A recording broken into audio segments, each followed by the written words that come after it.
I'm looking forward to the conversation today. This is my friend Eric Geiger. Eric is with Lifeway, has a leadership role with the team there, but in his side life, you have a side hustle, Eric, where you write books too. Is that the way this works? or I just get tired of watching TV at night, so I go to the office and crank some stuff out. Well, that's a wiser use of your time, Right. for sure. The reason why we're talking today is you recently released a book. It's called How to Ruin Your Life, which is interesting. I just did a podcast with my friend Amy on how to split your church. Oh, wow. Our books should get together. But you wrote the book, How to Ruin Your Life, and I'm curious, why? Why did you write it? Well, similar on how to split your church. Obviously, the heartbeat is we want you not to split your church, and here's some things that we've seen that can actually lead you to do that.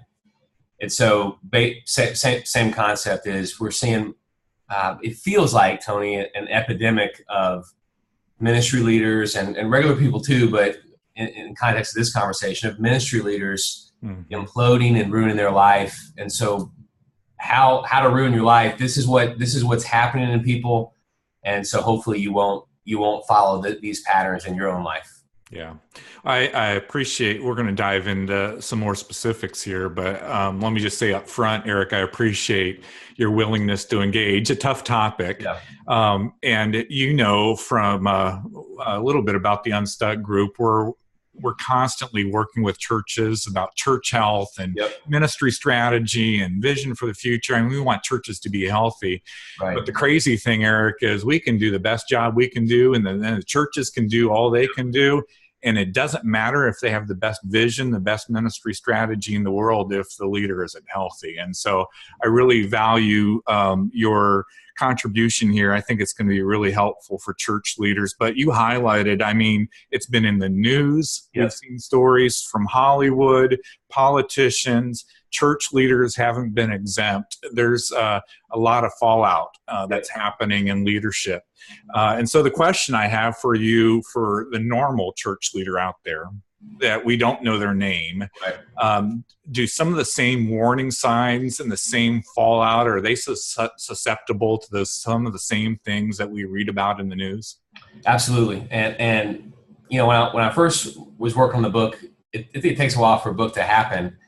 I was concerned, Tony, that some of the people who have fallen or imploded, whatever language you use, are friends, and people similar to you that you work with and love, and you see it happen. And so I didn't want to write a book that was a pile on or name names. And I remember being sensitive writing the book that people would feel, oh, he's talking about this situation. But now the book comes out, and I'm not worried about that because there's a whole new set of situations that people think I'm talking about. But to answer your question, those same patterns continue to exhibit themselves. The wisdom writer says there's nothing new under the sun. And even in terms of our own sinfulness, there's nothing new under the sun. Some of the same things that led to implosions in leaders years ago is still what's leading to implosions today. And so we keep falling for the same things. We keep ruining our lives in many of the same ways. Yeah. So in the book, you start to unpack, related to all of this, some of David's story, and his experience and what we read in Scripture about that. And there's no doubt there were a number of unchecked patterns in David's life that led to eventually the sin that he experienced in his life. So what are some of those unchecked patterns that we also need to be paying attention to as leaders?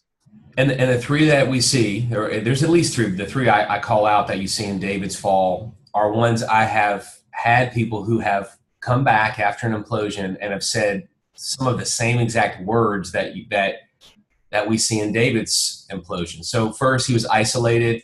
You see the famous story of David's implosion is in 2 Samuel 11. And in verse 1, he sends people away, so he's alone.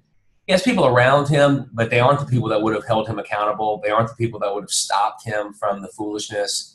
Joab and the others who would have not gone and got Bathsheba before him, they're gone. They're at war.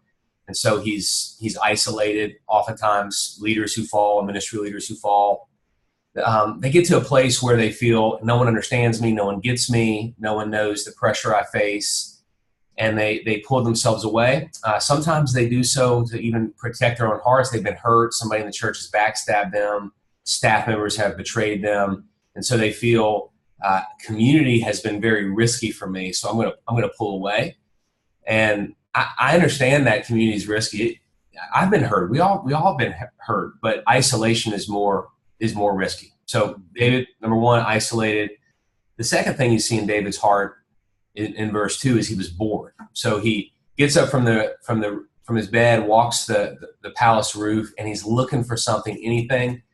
And anytime we're looking for something other than God, we're looking for something less than God and something that can destroy us. And Tony, I don't know if you've heard this, but I've had many ministry leaders say to me, man, I'm in a bored season right now, or I'm under challenged, or I think I need something new in my life. I used to not think that was a big deal when a leader would say that he or she is bored, but I now that's a major red flag to me, because that means the person is not looking to the Lord, because the Lord's never boring. He's always satisfying. And so David being bored, this is different from the David who woke up the dawn in caves and singing to God, rejoicing in God. He's now on the roof and he's not rejoicing in God. He's bored. He's looking for something. And the third thing you see in David is pride. So isolated, bored, and filled with pride. He finds out that this woman's married. Her name's Bathsheba. She's married to one of his own men. And he says, go get her. Essentially, I'm the king. Anything I want, I get. And I think that leadership can be very dangerous, because it can, unless we're continually humbling ourselves before God, it can lead to a sense of entitlement. Look at all I've done. Look at all the pressure I face. Look at the role I have. Look at my accomplishments. Therefore, I'm entitled to these things. Mm-hmm. And anytime we have a sense of entitlement, it means that we're believing that we've accomplished things and not that the Lord's given those things. And so that's a sense of standing in our own strength. Yeah. If you don't mind, so this is a little bit of confession and then maybe depress a little bit further. Of those three, the one that scares me the most is the boredom one, Eric. Yeah. And I think part of it is just the entrepreneurial wiring God has put into me. And so I hear you saying it's not seeking God. If we were doing, our God's not boring. I hear you, but I think I need something a little bit more tangible on that. Yeah. So for a guy that is wired like me, that might wrestle with that, can you help me? Yeah, that's good. That's good. Cause I'm with you on that one. And so it's taken me a while to come to the realization that boredom is something I need to really watch out for in my heart. Here's a couple tidbit quotes. So Blaise Pascal, famous mathematician, he said, all of humanity's problems stem from man's inability to sit quietly in a room alone. He's basically saying the restlessness in us is sin, because we're looking for something other than God. And then there's the flip side, though, is, we've always heard, I've used the term, you've used the term before, I'm sure, there's a holy discontent. So there can be a discontentment that's holy, and that's a burden. And so if you have a burden to launch something and start something and do something new at your church, there can be a holy part of that. I would say that's a burden, and that's not boredom. And then there's a unholy discontent, which is, I'm not content with the Lord. I'm not content with the lot He's given me in life. And it's the verse, godliness with contentment's great gain. And so there's a holy discontent and there's an unholy discontent. And to me, the difference between the two is an unholy discontent comes from the Lord. A holy discontent comes from the Lord. An unholy discontent comes from myself not looking at the Lord. Right. Yeah, that's good. That's helpful. All right. So again, your book is really written for all of us, but there are some of us that find ourselves in leadership in church. And so, Eric, can you speak specifically to those of us that have the title pastor or church leader of any form? What's some specific encouragement that you would give to those of us in that type of leadership position? So in my pride, years ago, when I would see a ministry leader fall, I would think, I hate to even confess it, but I would think this won't happen to me. Or I would look sometimes, Tony, at their context and say, oh, that happened to them because they are in this type of church or they have this type of theological belief. that won't happen to me because I believe differently, or I have this system around me that's going to help me that leader didn't have. And I realized that was and is pride in my own heart, because the longer I've been in the game, the more I see that leaders imploding, it transcends theological tribe. It transcends ministry approach, ministry philosophy. There's people from every single strand of this thing we're a part of church ministry that are falling. And so to think that that can't happen to me is ignorance, and it's pride. David fell, and David, he loved the Lord more than I believe I've ever loved the Lord. This guy, he was more passionate. He was bold. He was used by the Lord in incredible ways, more so than I would ever think that I've been used by the Lord. And he fell. And so for a ministry leader to see implosions happening, my encouragement is to not look at those and think this won't happen to you, but to actually look at those and grieve for our fallen brothers and sisters, and also cause you to look at yourself and realize how frail you are, not how strong you are. And that's what all of this has happened to me that I've watched, Tony. It's caused me not to be more confident, but to be less confident in myself.